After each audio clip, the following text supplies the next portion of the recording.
بڑا خوبصورت سوال کی طرف اشارہ کیا گیا کہ قربانی اور زکوٰۃ کے نصاب میں کیا فرق ہے۔ تو قربانی اور زکوٰۃ کے نصاب میں دو طرح کا فرق ہوتا ہے۔ اب زکوٰۃ کے نصاب میں صرف مال نامی سونا چاندی مال تجارت وغیرہ کا اعتبار کیا جاتا ہے، جبکہ قربانی کے نصاب میں حاجت اصلیہ کے علاوہ ہر چیز داخل ہوتی ہے۔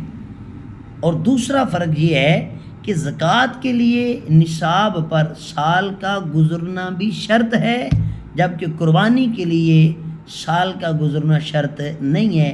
ہاں، اگر قربانی والے دن وہ صاحب نصاب ہوتا ہے تو اسی پر قربانی واجب ہو جاتی ہے، قربانی کرنی پڑے گی۔ اور دوسرا سوال یہ کیا گیا کہ اگر یہی شرائط جو قربانی کے لیے لازم ہے، اگر وہی شرائط عورت کے اندر پائی جائیں تو کیا عورت پر بھی قربانی لازم ہوگی یا نہیں؟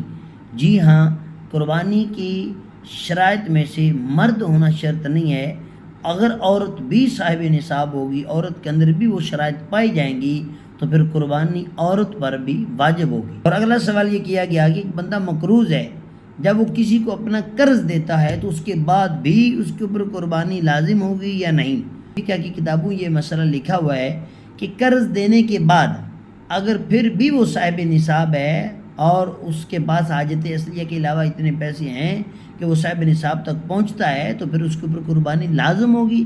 لیکن اگر قرض دینے کے بعد وہ شرعی فقیر بن جاتا ہے، اس کے بعد اتنے پیسے نہیں ہوتے وہ قربانی کر سکے، تو پھر اس کے اوپر قربانی لازم نہیں ہوگی۔ اور اگلا سوال بڑا اہم کیا گیا کہ اگر ایک بندہ مالک نصاب ہے، اس نے قربانی کی منت مان لی کہ میرا فلاں کام ہو جائے تو میں قربانی کروں گا، اب وہ صاحب نصاب بھی ہے، مال کے نصاب ہے، تو اب اس کے لیے شرعی حکم کیا ہے؟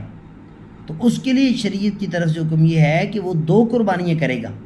ایک تو قربانی اس چیز کی کہ وہ غنی تھا، وہ صاحب نصاب تھا، مال کے نصاب تھا، اس کے اوپر ایک قربانی وہ والی واجب، اور دوسری وہ قربانی جو اس نے منت مانی تھی، لہذا وہ ایک قربانی نہیں بلکہ دو قربانیاں کرے گا۔